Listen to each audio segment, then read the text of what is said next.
Hi guys, welcome to International Bulk Wine and Spirit Show from China. I'm live from Shanghai. Here with me is Simone George, who heads the Asia Pacific region for Ciatti Brokerage Company. Simone, welcome here. So thanks for coming. Could you please tell our audience a little bit about yourself and Ciatti? My name is Simone. I've worked with the Ciatti company for the past 13 years as a global wine and grape broker.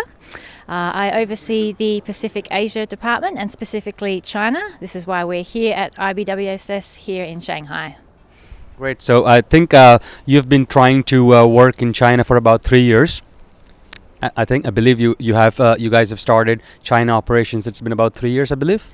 Our focus has been here in China recently in the past couple of years, but we have been looking at it for a longer period of time, but it's just obviously been building up more and more in the past couple of years. Right. So could you please give us a little insight on the macro movements of China, like which varietals you see some movement, what countries are moving what, sort of just a little touch base on, what's happening in the China market? Definitely red varietals are what we're seeing here move throughout China. I would say that 95 to 98% of the wine we're seeing selling into China is red. Generic dry red is very popular, obviously because of its cost effectiveness, especially out of places like Chile, Argentina and Australia. We're also seeing a lot of other red varietals such as Shiraz, Cabernet, Merlot, Marcelon. They're very popular here as well.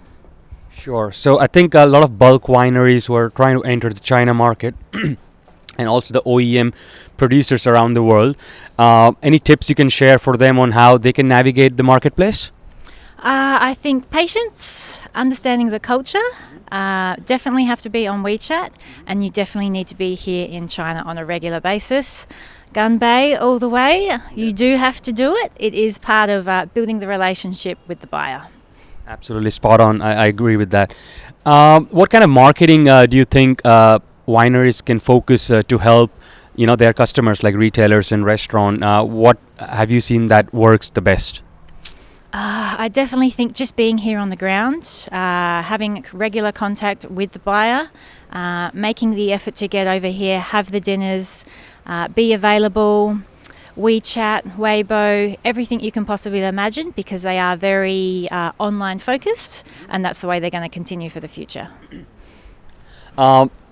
Personally, I would love to know, what are some of the challenges that you guys faced while building your operation here, and how did you tackle that?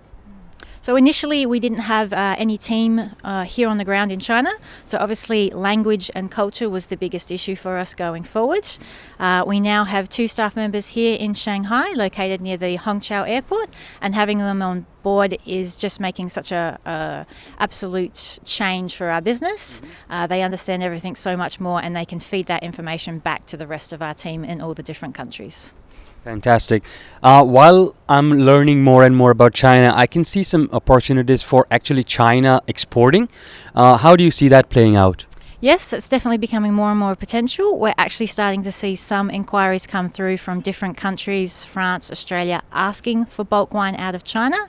I think the perception of Chinese wine is getting better more and more as people become more educated. So I think we'll start seeing more Chinese wine on the shelves.